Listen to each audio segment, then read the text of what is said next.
जय श्री राधा रमण, जय श्री हरि विष्णु। जिनके नाम का श्रवण मात्र करने से मनुष्य निर्मल हो जाते हैं, उन्हीं तीर्थ पद भगवान के भक्तों के लिए क्या शेष रह जाता है।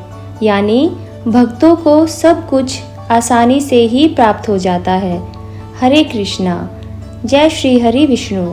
परम भगवान श्री कृष्ण की शुद्ध भक्ति सेवा मनुष्य जीवन का परम लक्ष्य है। इसे प्राप्त करने के बाद कुछ भी प्राप्त करने योग्य शेष रह ही नहीं जाता, और यही हमारे शास्त्रों का भी कहना है।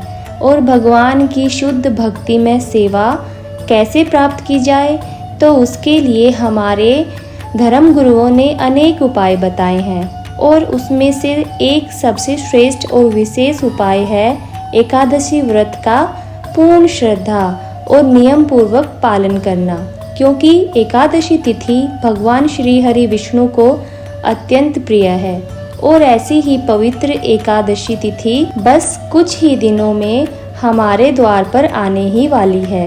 और इस एकादशी का नाम है षटतिला एकादशी। माघ मास के कृष्ण पक्ष में आने वाली यह षटतिला एकादशी अत्यंत विशेष मानी गई है, क्योंकि इस एकादशी में किया गया कोई भी आध्यात्मिक कार्य, जप, तपस्या, दान और पुण्य मनुष्य को 1000 गुना अधिक फल प्रदान करने वाले बताए गए हैं। इस एकादशी में विशेषकर तिल का सेवन करना, तिल का दान देना, तिल के तेल से स्नान करना और तिल के तेल से बने हुए पदार्थों को ग्रहण करना, इन सब का विशेष महत्व बताया गया है।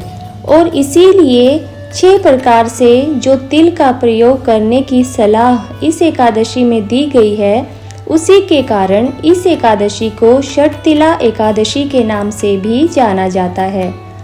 साल भर में आने वाली बाकी सभी एकादशियों में हम तिल का सेवन नहीं कर सकते, लेकिन मात्र ये एक ही ऐसी विशेष एकादशी है जिस दिन विशेषकर तिल का सेवन करने की सलाह हमारे शास्त्र हमें देते हैं। इसीलिए इस एकादशी को षटतिला एकादशी के नाम से जाना जाता है।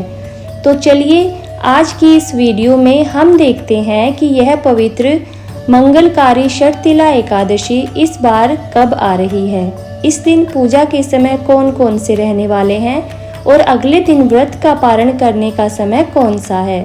तो चलिए आज के इस वीडियो को शुरू करते हैं। इस बार षटतिला एकादशी का पालन हम करने जा रहे हैं 25 जनवरी 2025 शनिवार के दिन। इस दिन ब्रह्म मुहूर्त का समय रहेगा प्रातः 5:46 पर, और सूर्योदय होगा सुबह 7:22 पर।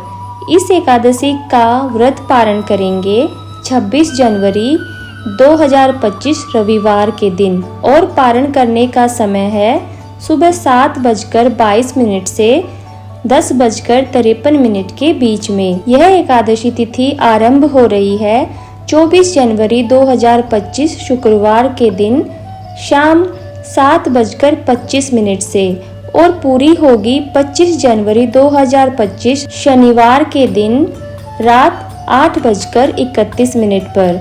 यह समय उत्तर भारत के समय सारिणी के अनुसार है। भारत के अन्य स्थानों में पारण समय क्या रहने वाला है, इसकी जानकारी आपको डिस्क्रिप्शन बॉक्स में मिल जाएगी। यह एकादशी माघ मास में आने वाली अत्यंत विशेष एकादशी है। यह सर्दियों के समय में आती है, और इसमें विशेष रूप से तिल का 6 प्रकार से सेवन करने की सलाह दी जाती है, और इसीलिए इस एकादशी को षटतिला एकादशी के नाम से जाना जाता है। हम आपको बता दें कि सिर्फ माघ मास में ही यह एक एकादशी आती है जिसमें हमारे शास्त्रों में तिल खाने का प्रावधान बताया गया है, और इसका कारण यह है कि यह एकादशी सर्दियों के समय में आती है, और ऐसे ठंडे वातावरण में तिल वैसे भी हमारे शरीर के लिए स्वास्थ्य प्रदान करने वाले माने गए हैं।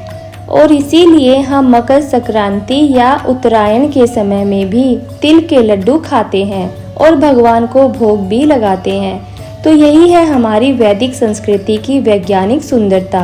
इस षटतिला एकादशी के दिन मनुष्य को अधिक से अधिक हरे कृष्ण महामंत्र का जाप करना चाहिए या हरे कृष्ण कृष्ण कृष्ण हरे हरे, हरे राम राम राम हरे हरे।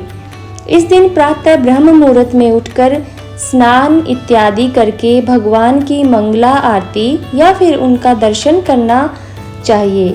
संपूर्ण दिन में उपवास का पालन करना चाहिए। किसी भी प्रकार के अन्न या फिर उससे बने हुए पदार्थों का सेवन बिल्कुल भी नहीं करना चाहिए। इस दिन तुलसी माता की विशेष रूप से पूजा करनी चाहिए और किसी भी प्रकार के अवांछित या अयोग्य कार्यों में लिप्त नहीं होना चाहिए, जैसे कि आवश्यकता से अधिक सोना, किसी की निंदा या बुराई करना, झूठ बोलना, चोरी करना, हिंसा करना, किसी को अभद्र या अपमानजनक शब्द बोलना या किसी के प्रति बुरे भाव मन में लाना।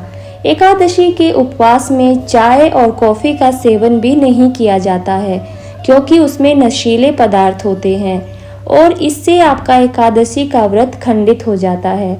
एकादशी के दिन आप अपनी क्षमता अनुसार उपवास का पालन कर सकते हैं, जैसे कि कुछ भक्त एकादशी के दिन निर्जला उपवास करते हैं, यानी कि वे जल भी ग्रहण नहीं करते। अगर आपके लिए यह संभव नहीं है तो आप जल के साथ उपवास रख सकते हैं। कुछ लोग ऐसे भी हैं जो सजल उपवास करते हैं, यानी कि वे जल लेते हैं, फल फूल भी लेते हैं। इस प्रकार वे सिर्फ जल, फल और दूध के साथ उपवास रखते हैं।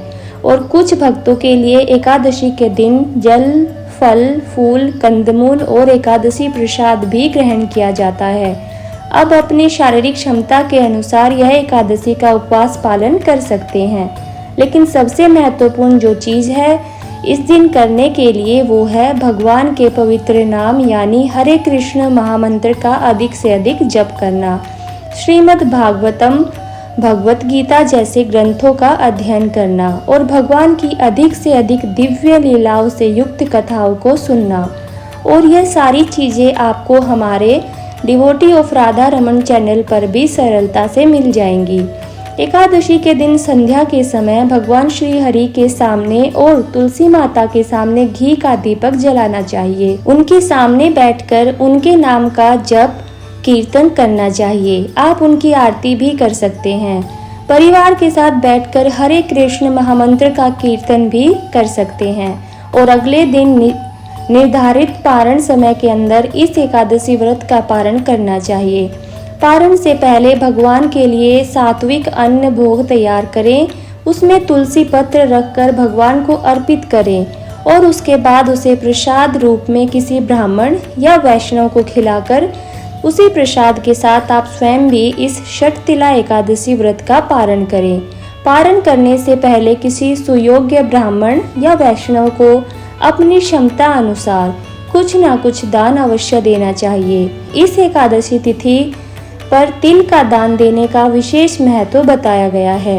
तो इस प्रकार हम देख सकते हैं कि यह आने वाली माघ मास की षटतिला एकादशी अत्यंत पुण्य प्रदायिनी और हर प्रकार की मनोकामनाओं को पूर्ण करने वाली है। इसमें अधिक से अधिक भगवान श्री हरि विष्णु का चिंतन, मनन और नाम जप करके आप अनेकों गुना अधिक पुण्य फल की प्राप्ति कर सकते हैं। यह एकादशी न सिर्फ हमारे पूर्व जन्म के और वर्तमान जन्म के पापों को नष्ट करती है, अपितु यह हमें आध्यात्मिक जीवन में आगे बढ़ने के लिए भी बहुत सहायता करती है। तो चलिए ऐसी परम पवित्र एकादशी तिथि का पूरी श्रद्धा और नियमानुसार पालन करने का संकल्प लेते हैं। और अगर इस एकादशी से जुड़ी पौराणिक कथाएं आप सुनना चाहते हैं तो आपके अपने इस चैनल को याद से सब्सक्राइब करके रख लीजिए। बेल आइकन दबाकर नोटिफिकेशन ऑन कर लीजिए ताकि इस एकादशी से जुड़ी हुई सारी कथाएं और पारण की भी संपूर्ण विधि आपको सरलता से मिल जाए। तो चलिए फिर मिलते हैं एक और नई वीडियो के साथ। तब तक के लिए भगवान श्री हरि विष्णु का आशीर्वाद हम सब भक्तों पर बना रहे, इसी शुभ कामना के साथ राधे राधे।